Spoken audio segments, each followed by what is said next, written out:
Have you ever noticed that many people spend their entire lives chasing success and still feel empty inside? They work hard, accumulate possessions, build a strong image, yet in the silence of their own conscience, something feels out of place. Here is the truth almost no one has the courage to say. Intelligence is not the same as wisdom, and effort does not guarantee direction. Perhaps the greatest mistake of our generation is believing that information alone is enough. We have never had so much access to content, books, courses, and strategies. And yet, we have never seen so many people confused, anxious, and emotionally unstable. It sounds contradictory, doesn't it? The more we know, the more insecure we become. But there is a kind of knowledge that does not merely inform, it transforms. The Book of Proverbs reveals principles that challenge superficial logic. It teaches that true wisdom begins with reverence for God, that words can build or destroy destinies, that discipline is more valuable than talent, that character weighs more than reputation, and that hope is not naive optimism, but solid confidence. Perhaps you are facing important decisions. Maybe you are tired of repeating patterns that do not work, or maybe you are thriving on the outside while carrying an emptiness you cannot quite explain. What if I told you that the answers you are searching for are not new techniques, but ancient principles tested, profound, and timeless?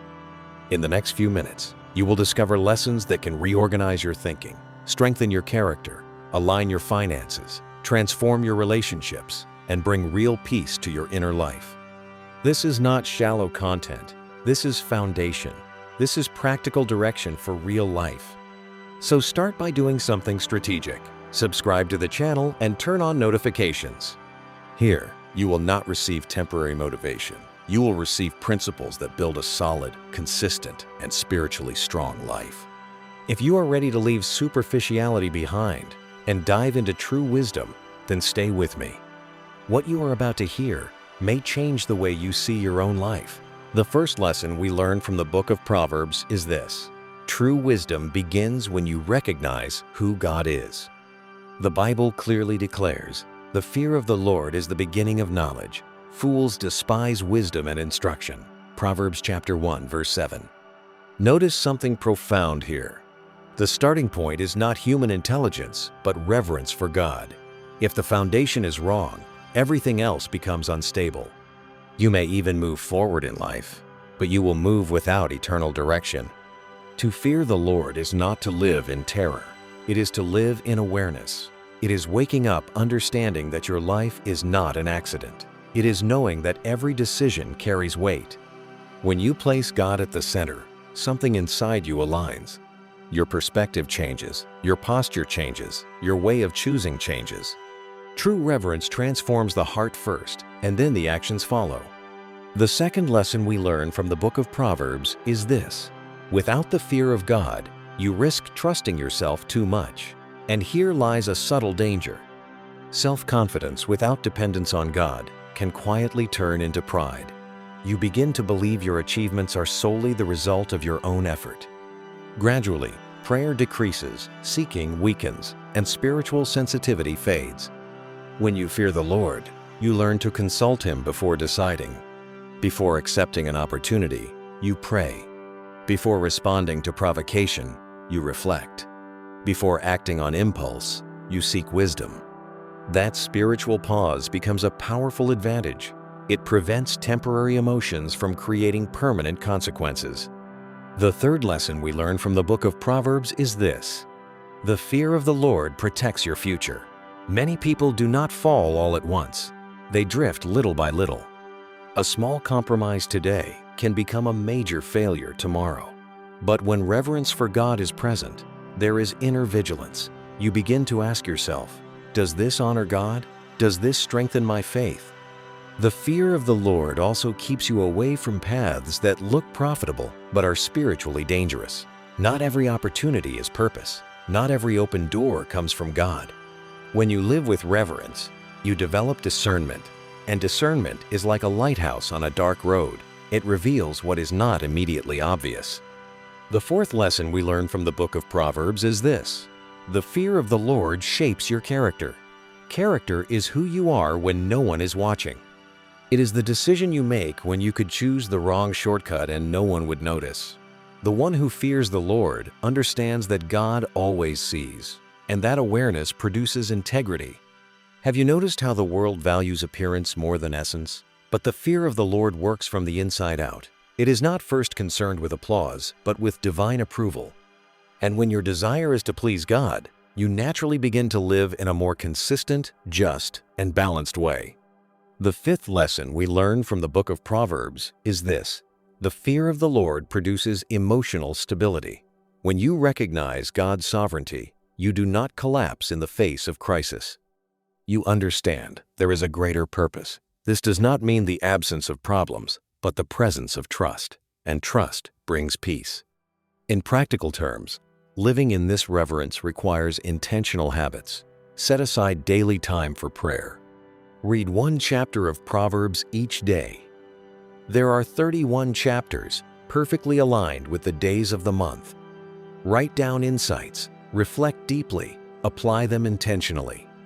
Before making major decisions, seek God in prayer.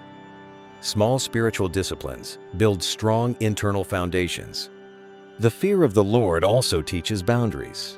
It reminds you that not everything permissible is beneficial. Not every reaction needs to be immediate. Not every argument deserves your energy. When you live with reverence, you learn to choose your battles, to remain silent when necessary, and to act wisely when required. The sixth lesson we learn from the Book of Proverbs is this: a gentle answer has the power to disarm conflict. Scripture declares, "A gentle answer turns away wrath, but a harsh word stirs up anger." Proverbs chapter 15, verse 1. Understand this deeply. You do not win an argument by raising your voice, but by mastering your spirit. When someone speaks harshly, your response can either fuel the fire or calm it. The choice is in your hands. You cannot control what others say, but you can control how you respond. A calm tone can prevent a disagreement from escalating. At home, at work, in church, wherever there are relationships, there will be tension at some point, and it is precisely there that maturity is revealed. Responding with gentleness is not losing the debate, it is preserving peace. The seventh lesson we learn from the Book of Proverbs is this: your words reveal your character. The Bible states, "The mouth of the righteous brings forth wisdom, but the perverse tongue will be cut out." Proverbs chapter 10, verse 31. What comes out of your mouth reflects what is inside your heart. If bitterness lives within, it will appear in your speech. If wisdom dwells there, it will also be evident. You may be able to disguise it for a while, but eventually your words will expose your inner condition. That is why you must guard your heart. Feed your mind with good reading, meditate on Scripture, fill your thoughts with what builds you up. When the inside is healthy, your speech naturally becomes balanced and wise. The eighth lesson we learn from the Book of Proverbs is this: there is real power in the tongue. It is written, "Death and life are in the power of the tongue, and those who love it will eat its fruit."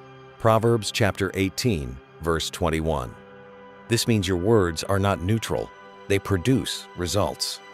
A word of contempt can mark someone for years. A word of encouragement can revive forgotten dreams. You carry the authority to release life through what you say. Use your speech to bless your family, strengthen your friends, and uplift your colleagues. Those who learn to use their tongue wisely will reap fruits of peace and respect. The ninth lesson we learn from the Book of Proverbs is this: the righteous think before answering. Scripture teaches, "The heart of the righteous studies how to answer, but the mouth of the wicked pours forth evil." Proverbs chapter 15, verse 28. To reflect before speaking is a sign of prudence. Not every question requires an immediate response. We live in a fast-paced age where everything demands quick reactions, but you can choose to pause. You can breathe before sending that message. You can reflect before confronting someone. This small decision prevents deep regret. Sometimes, silence is wiser than the perfect argument. The 10th lesson we learn from the Book of Proverbs is this: gossip destroys relationships. The word declares, A perverse person stirs up conflict, and a gossip separates close friends. Proverbs chapter 16, verse 28. Seemingly harmless comments can plant division. When you share something that does not build up, even if it seems small, you may be opening the door to distrust. Before repeating information, ask yourself whether it builds or breaks. Strong relationships rarely collapse overnight. They are slowly worn down by careless words over time. The 11th lesson we learn from the Book of Proverbs is this: planning and diligence lead to abundance.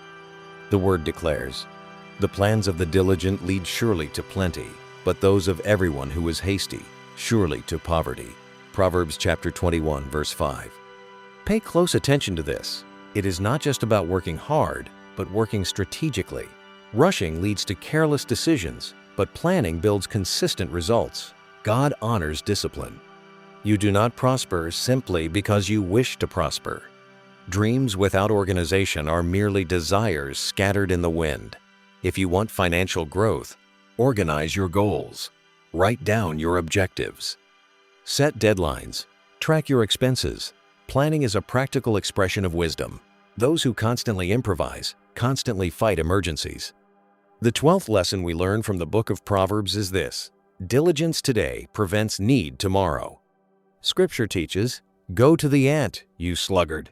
Consider her ways and be wise, which, having no captain, overseer, or ruler, provides her supplies in the summer and gathers her food in the harvest." Proverbs chapter 6, verses 6 through 8.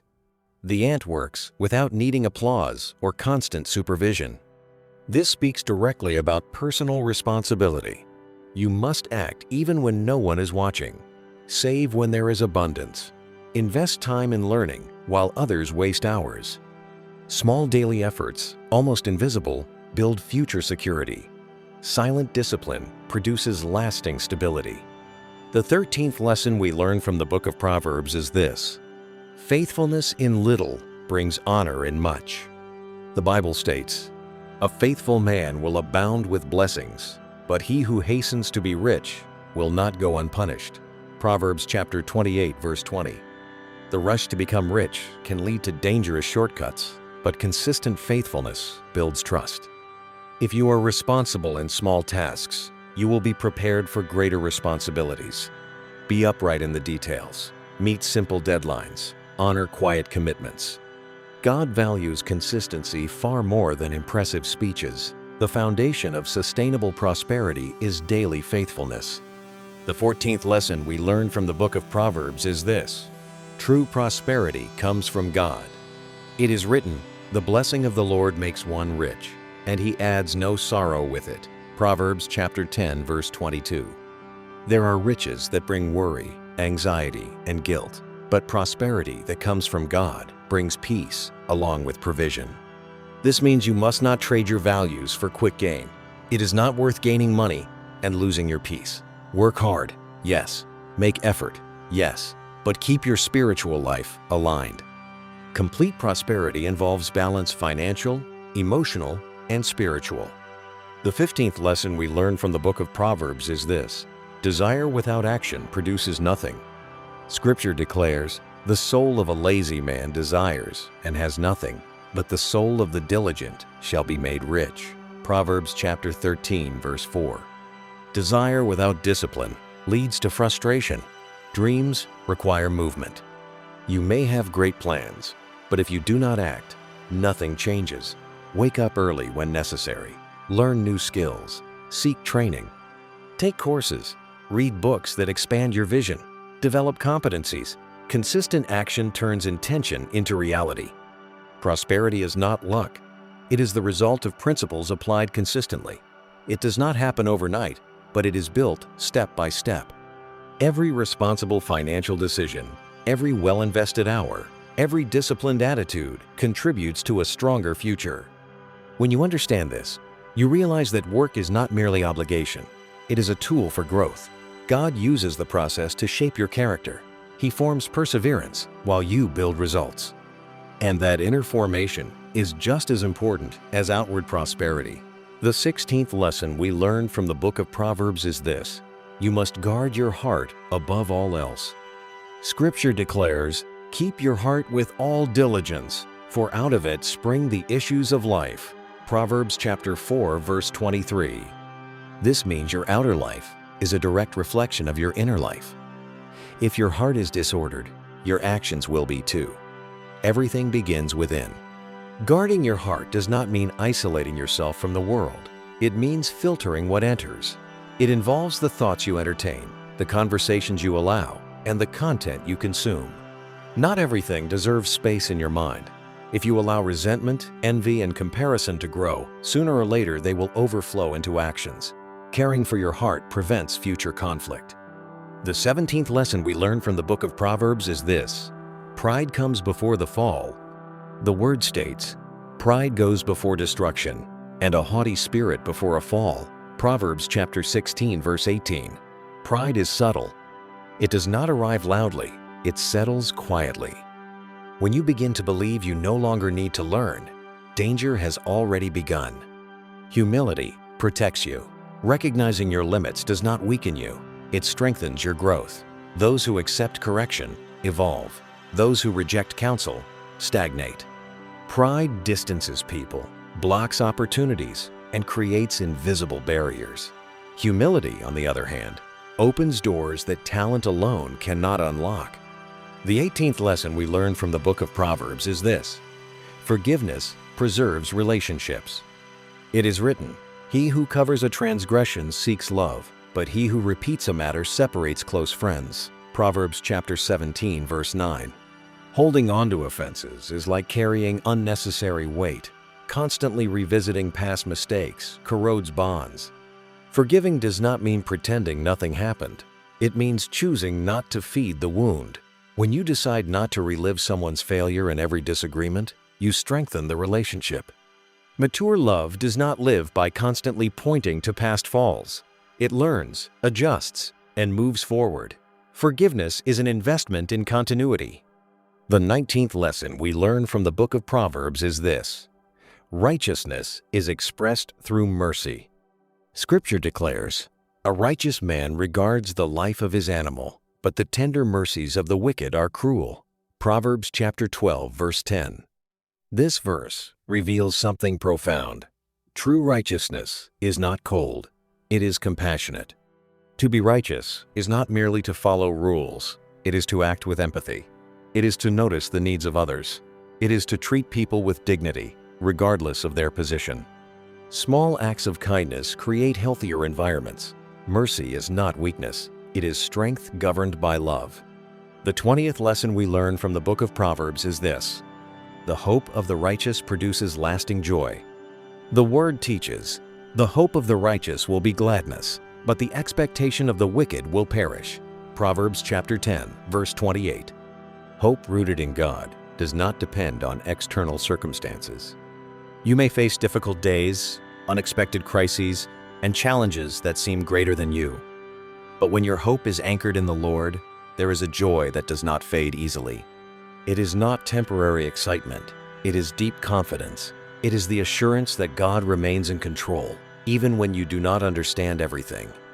Character is not built in moments of comfort, but in times of decision. Each time you choose to guard your heart, practice humility, extend forgiveness, act with mercy, and maintain hope, you strengthen your spiritual life. These are daily choices, often quiet, yet powerful. When you bring together all these lessons, wisdom, control of the tongue, diligence in work, and character grounded in God, you begin to realize that this is not merely about knowledge, but about real transformation. After diving into these lessons, the question that remains is not what you heard, it is what you will do from now on. What is the point of knowing such powerful principles if everything stays exactly the same tomorrow? Wisdom does not transform anyone, while it remains only in the realm of ideas. It must move from understanding into action, and that depends on a decision you make. Will you guard your heart more carefully? Will you control your words more intentionally? Will you plan your life with greater discipline? Will you choose humility instead of pride? Because in the end, it is not information that changes destinies, it is consistent choices made every single day. Perhaps you realize that some areas of your life need adjustment. and that is perfectly fine. Growth begins with awareness. No one builds a solid life by accident. It is constructed with reverence for God, self-control, diligence, and character, brick by brick, decision by decision. Now let me challenge you to reflect. Which of these lessons confronted you the most today? Which one do you know you need to apply immediately? Do not let this moment pass as just another piece of content you consumed. Turn it into a turning point. Start today. Yes, today. If this message spoke to you, if it brought clarity, direction, and stirred something inside you, then take a simple but important step. Subscribe to the channel and turn on notifications. That way you can continue receiving teachings that strengthen your faith, your character, and your daily life. This is not about temporary motivation. It is about continuous transformation, and you do not have to walk this journey alone.